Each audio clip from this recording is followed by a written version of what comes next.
അസ്സലാമു അലൈക്കും. എല്ലാ മാന്യ പ്രേക്ഷകർക്കും മുസ്ലിം വിശ്വാസം എന്ന ഈ ചാനലിലേക്ക് സ്വാഗതം. ഈ ചാനലിനെ കുറിച്ച് ഇതുവരെയും അറിയാത്തവർക്കായി കുറച്ച് കാര്യങ്ങൾ പറയാം. ഇത് ഇസ്ലാം മതവിശ്വാസികൾക്ക് മതത്തെക്കുറിച്ച് പ്രത്യേകമായി മതത്തിലെ കർമ്മശാസ്ത്ര വിധികൾ, അതുപോലെ പരിശുദ്ധ ഖുർആനിലെ ആയത്തുകളുടെ വിവരണങ്ങൾ, തഫ്സീറുകളെ അടിസ്ഥാനമാക്കിയുള്ള വിവരണങ്ങൾ, ഇസ്ലാമിക ചരിത്രങ്ങൾ, ഇസ്ലാമിക വിശ്വാസ സംബന്ധമായ കാര്യങ്ങൾ, ഒരു മനുഷ്യൻ്റെ തൊട്ടിൽ മുതൽ കട്ടിൽ വരെ എന്ന വിധത്തിൽ പരിശുദ്ധ ഖുർആൻ നിഷ്കർഷിച്ചിട്ടുള്ള നിയമവ്യവസ്ഥകൾ മുതലായവ അറിയാവുന്നവരെ കൊണ്ട് അറിയാത്തവർക്ക് പറഞ്ഞു കൊടുക്കാനുള്ള ഒരു വിജ്ഞാനവേദി എന്ന നിലയിലാണ് ഈ ചാനൽ മുന്നോട്ട് കൊണ്ടുപോകുന്നത്. നിരവധിയായ ഉസ്താദുമാർ ഇതിനു വേണ്ടി കണ്ടൻറ്റുകൾ നൽകി വരുന്നു. ആയതുകൊണ്ട് തന്നെ ഈ ചാനൽ ദീനീ പ്രബോധനം എന്ന രീതിയിൽ ആരുടെയെങ്കിലും കയ്യിലെത്തിയാൽ അത് ഒന്ന് സബ്സ്ക്രൈബ് ചെയ്യുകയാണെങ്കിൽ കൂടുതലായിട്ടുള്ള വിവരങ്ങൾ നിങ്ങൾക്ക് ലഭ്യമാക്കുന്നതിനും, അതേപോലെ അത് ഷെയർ ചെയ്യുകയോ ലൈക്ക് ചെയ്യുകയോ ചെയ്താൽ കൂടുതലായ ആളുകളിലേക്ക് എത്തിക്കുന്നതിനും ഉപകാരപ്പെടും. അള്ളാഹു തൗഫീക്ക് നൽകട്ടെ. ഇനി നമുക്ക് വീഡിയോയിലേക്ക്. ഷെയ്ഖ് അബൂ തുറാബ് റളിയല്ലാഹു അൻഹു പ്രശസ്തനായ ഒരു സൂഫി വര്യനാണ്. അദ്ദേഹത്തിന് 40 ശരീരമുണ്ടായിരുന്നുവെന്നും ഇദ്ദേഹത്തെ 40 സ്ഥലത്ത് ഒരേ സമയം കാണപ്പെട്ടിരുന്നുവെന്നും ചരിത്രത്തിൽ രേഖപ്പെടുത്തപ്പെട്ടിട്ടുണ്ട്.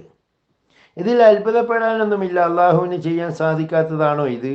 അള്ളാഹു സ്നേഹിച്ചവർക്ക് അവൻ നൽകുന്ന ഔദാര്യങ്ങൾ ഊഹാതീതമാണ്. അള്ളാഹുവിൽ വിശ്വസിക്കുന്നവർക്ക് ഇതും ഇതിലപ്പുറവും വിശ്വസിക്കാൻ പ്രയാസമില്ല. അവിശ്വാസികളുടെ കാര്യം ഞാൻ പറയുന്നില്ല. ത്യാഗത്തിൻ്റെ തീച്ചൂളയിലിട്ട് കാച്ചിയെടുത്ത അദ്ദേഹത്തിൻ്റെ കറാമത്തുകൾ സുപ്രസിദ്ധമാണ്. ഒരിക്കൽ ഭയങ്കര ക്ഷാമം നേരിട്ടു. തനിക്കും മുരീദന്മാർക്കും കുറേ ദിവസങ്ങളോളം ഭക്ഷണമൊന്നും കിട്ടിയില്ല. ഒട്ടിയ വയറുകളിൽ നിന്ന് തീ പുകഞ്ഞു തുടങ്ങിയെങ്കിലും ആ മഹാത്മാവിന് കുലുക്കമൊന്നും ഉണ്ടായില്ല. എങ്കിലും തൻ്റെ ചില അനുയായികളുടെ ശോചനീയ അവസ്ഥ കണ്ടപ്പോൾ അദ്ദേഹം വായുവിൽ കൈവീശി ഒരു പഴക്കുല കൈകളിൽ വന്നു. എല്ലാവരും അതെടുത്ത് ഭക്ഷിച്ചു, ഒരു യുവാവ് ഒഴികെ. ആ യുവാവ് ഷെയ്ഖിനോടൊപ്പം ചേർന്നിട്ട് അധിക ദിവസമൊന്നും ആയിരുന്നില്ല. അയാളോട് ഷെയ്ഖ് അവർകൾ ചോദിച്ചു, താങ്കൾ എന്തുകൊണ്ടാണ് പഴം ഭക്ഷിക്കാത്തത്? യുവാവ് പറഞ്ഞു, എനിക്ക് വേണ്ടാത്തത് കൊണ്ടാണ്. ഷെയ്ഖ് പറഞ്ഞു, താങ്കൾ 3-4 ദിവസമായില്ലേ വല്ലതും കഴിച്ചിട്ട്? അപ്പം യുവാവ് പറഞ്ഞു, അതെ, പക്ഷേ ഞാൻ അള്ളാഹുമായി ഒരു കരാറുണ്ട്. പരിചയക്കാരെ ഒരിക്കലും ഞാൻ അനുഗമിക്കുകയോ അവരുമായി കൂട്ടുകൂടുകയോ ഇല്ല എന്ന്. അതായത് ഞാനത് തിന്നാൽ താങ്കളും ഞാനും പരിചയക്കാരായിത്തീരും. പിന്നെ എനിക്ക് താങ്കളെ അനുഗമിക്കാൻ പറ്റാതെ വരും. അപ്പം ഷെയ്ഖ് ചോദിച്ചു, പിന്നെ താങ്കൾക്ക് ആഹാരം എങ്ങനെ കിട്ടും? അപ്പം യുവാവ് പറഞ്ഞു, വായ കീറിയ റബ്ബ് ജീവൻ നിലനിർത്താനുള്ള ഭക്ഷണം തരും. അതെനിക്ക് ഇന്നോളം കിട്ടിപ്പോന്നിട്ടുണ്ട്. ഷെയ്ഖ് അവർകൾ ചോദിച്ചു, എനിക്ക് മനസ്സിലായി, താങ്കൾ ഈ അവസ്ഥ നിലനിർത്തണം.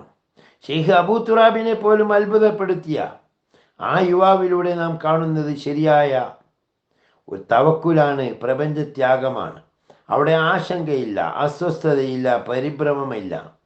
ശാന്തരമണീയമായ ഹൃദയം, ഒരു സൃഷ്ടിയെയും ആശ്രയിക്കാതെ സൃഷ്ടാവിനെ ആരാധിക്കുന്ന തവക്കുൽ. ഷെയ്ഖ് ഇബ്രാഹിം ഇബ്നു അദ്ഹം റളിയല്ലാഹു അൻഹുവിൻ്റെ പ്രധാന ശിഷ്യനായ ഹുദൈഫ റളിയല്ലാഹു അൻഹു പറയുന്നു, ഏതവസ്ഥയിലും ഷെയ്ഖ് ഇബ്രാഹിം ഇബ്നു അദ്ഹം സൃഷ്ടികളോടൊന്നും തന്നെ ആവശ്യപ്പെടുമായിരുന്നില്ല. അവിടുന്ന് സൃഷ്ടാവിനോട് ചോദിച്ചാൽ ഉടനെ സൃഷ്ടികൾ വന്ന് ആവശ്യം നിർവഹിച്ചു കൊടുക്കുന്ന അത്ഭുതകരമായ കാഴ്ച പലപ്പോഴും ഞാൻ കണ്ടിട്ടുണ്ട്. ഒരു സംഭവം, ഒരിക്കൽ ഷെയ്ഖ് അവറുകളും മുരീദന്മാരും കൂടി മക്കയിലേക്ക് പോവുകയാണ്. ദീർഘയാത്രയിൽ കുറേ ദിവസം ഭക്ഷണമൊന്നും ലഭിച്ചിട്ടില്ല.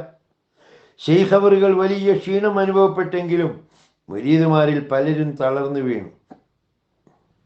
ഒരു പള്ളിയിലേക്ക് അവരെ കൊണ്ടുപോയി. എല്ലാവരും കൂടി അവിടെ ഇബാദത്തിൽ മുഴുകി. മുരീദന്മാരുടെ തളർച്ച കണ്ടപ്പോൾ ഷെയ്ഖ് അവറുകൾ ചോദിച്ചു, ഹുദൈഫ, താങ്കൾ വിശന്ന് തളർന്നിരിക്കുകയാണോ? ഞാൻ പറഞ്ഞു, അങ്ങേക്ക് വിശപ്പില്ലേ? ഷെയ്ഖ് പറഞ്ഞു, നീ ഒരു പേനയും കടലാസും കൊണ്ടുവാ. ഹുദൈഫ റളിയല്ലാഹു അൻഹു പറയുന്നു, ഞാൻ ഷെയ്ഖ് അവറുകൾക്ക് പേനയും കടലാസും കൊണ്ടു കൊടുത്തു.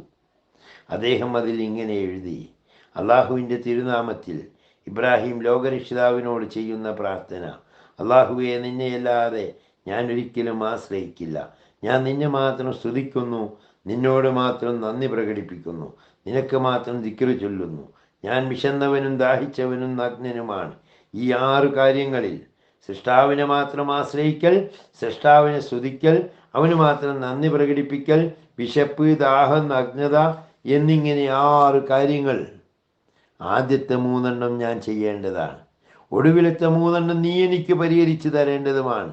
തമ്പുരാനെ, നീയല്ലാതെയുള്ളവരെ സ്തുതിക്കുക എന്ന തീയിൽ ചാടുവാൻ എനിക്ക് അവസരമുണ്ടാക്കരുത്. ഹുദൈഫ റളിയല്ലാഹു അൻഹു തുടരുന്നു: ഈ എഴുത്ത് എൻ്റെ കയ്യിൽ തന്നുകൊണ്ട് ശൈഖ് അവർകൾ പറഞ്ഞു, ഹുദൈഫ, അള്ളാഹുവിനെ മാത്രം മനസ്സിൽ ധ്യാനിച്ചുകൊണ്ട് നീ പോകൂ. പോകുമ്പോൾ ആദ്യം കാണുന്ന ആളുടെ കയ്യിൽ അള്ളാഹുവിനെ ധ്യാനിച്ചുകൊണ്ട് ഈ എഴുത്ത് കൊടുക്കൂ. നമ്മുടെ ആവശ്യം അള്ളാഹു നിറവേറ്റും. ഹുദൈഫ റളിയല്ലാഹു അൻഹു തുടരുന്നു: ഞാൻ ആ കത്തുമായി ഷെയ്ഖിൻ്റെ കൽപ്പന അനുസരിച്ച് പുറത്തേക്കിറങ്ങി. ആദ്യം കണ്ടത് കോവർ കഴുതപ്പുറത്ത് വരുന്ന ഒരാളെയാണ്. കത്ത് അയാൾക്ക് കൊടുത്തു. അയാൾ കത്ത് ഒന്നിലധികം തവണ വായിച്ചു, എന്തോ ചിന്തിച്ചു കൊണ്ടിരുന്നു. അല്പനേരം നിശ്ചലനായി നിന്നു. പിന്നെ കണ്ണുനീർ പൊഴിച്ചുകൊണ്ട് ചോദിച്ചു, ഈ കത്തെഴുതിയ ആളെവിടെ? ഞാൻ പറഞ്ഞു, പള്ളിയിലുണ്ട്. പിന്നെ ഒന്നും ചോദിക്കാതെ അയാൾ കുറേ സ്വർണ്ണ നാണയങ്ങൾ എൻ്റെ കൈവശം തന്നിട്ട് പറഞ്ഞു, ഇതവിടെ കൊണ്ടുപോയി കൊടുക്കൂ. ഞാൻ ഒന്നും മിണ്ടാതെ അതും വാങ്ങി ശൈഖ് അവറുകളുടെ സന്നിധിയിൽ ചെന്നു വിവരം പറഞ്ഞു. ശൈഖ് ഉടനെ അരുളുകയാണ്, ആ നാണയത്തുട്ടുകൾ തൊടാതെ അവിടെ വെച്ചേക്കണം. അത് തന്ന ആളൊരു അവിശ്വാസിയാണ്.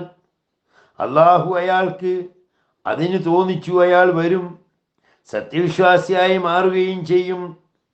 താമസം വിന ആ അവിശ്വാസി ശൈഖിൻ്റെ സന്നിധിയിൽ വരികയും സത്യവിശ്വാസിയായി മാറുകയും ചെയ്തു. ശൈഖ് തനിക്ക് ആവശ്യമുള്ള നാണയം മാത്രം എടുത്ത് ബാക്കി അയാൾക്ക് തിരിച്ചു കൊടുത്തു. ഇതാണ് മഹാത്മാക്കളുടെ കഥ. ഇവർ എന്തൊരു തിന്മ ഇവരുടെ മുന്നിലെത്തിയാൽ, അല്ലെങ്കിൽ നാം മോശക്കാരെന്ന് കരുതുന്ന ആളുകൾ ഇവരുടെ അടുക്കെത്തുമ്പോൾ നല്ലതായി മാറുന്നു. ഇവരെ പിൻപറ്റാൻ അള്ളാഹു നമ്മെ അനുഗ്രഹിക്കട്ടെ. വാഹിർ ദഅ്വാനാ അൽഹംദുലില്ലാഹി റബ്ബിൽ ആലമീൻ. അസ്സലാമു അലൈക്കും വറഹ്മത്തുള്ളാഹി വബറകാതുഹു.